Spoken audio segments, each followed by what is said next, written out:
Halo sobat semuanya, assalamualaikum warahmatullahi wabarakatuh.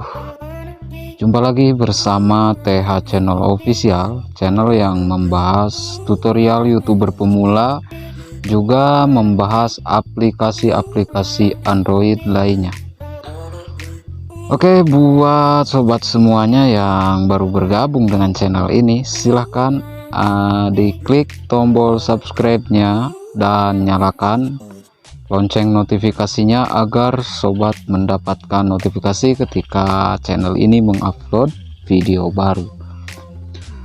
Oke, pada kesempatan kali ini saya ingin berbagi informasi untuk sobat YouTube semuanya, bahwasanya ada fitur terbaru dari YouTube ya, yaitu fiturnya kita bisa membuat postingan di tab komunitas tanpa 1000 subscriber.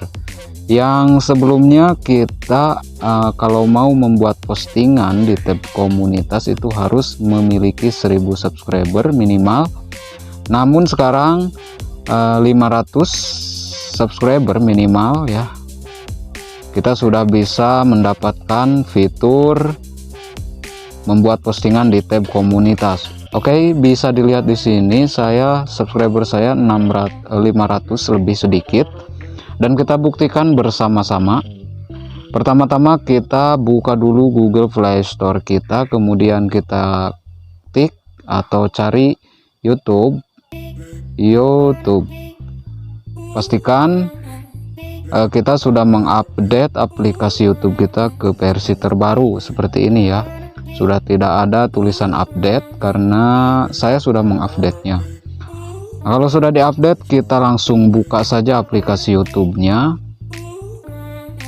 Kemudian untuk membuktikannya apakah iya tanpa 1000 subscriber kita bisa memposting postingan foto ataupun GIF dan lain-lain melalui komunitas atau di tab komunitas.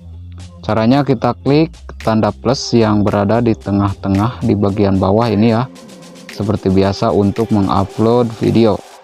Kita klik seperti itu. Nah, di sini ada 4 menu ya.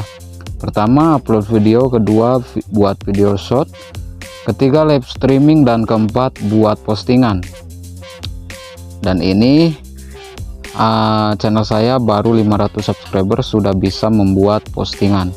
Kita klik saja buat postingan. Di sini kita bisa menulis sesuatu ataupun kita bisa mengupload foto di sini ya, gambar. Kemudian di sini untuk menambahkan apa ini namanya, itulah lupa. Pokoknya dari YouTube memang sangatlah keren. Silahkan dicoba, jangan lupa diupdate dulu aplikasinya melalui Google Play Store kalau di Android ya, di App Store kalau di iPhone. Oke, semoga informasi ini bermanfaat untuk sobat YouTube semuanya. Jangan lupa like, comment, share, dan juga subscribe serta aktifkan lonceng notifikasinya. Terima kasih sudah menonton. Sukses selalu, sehat selalu. Assalamualaikum warahmatullahi wabarakatuh.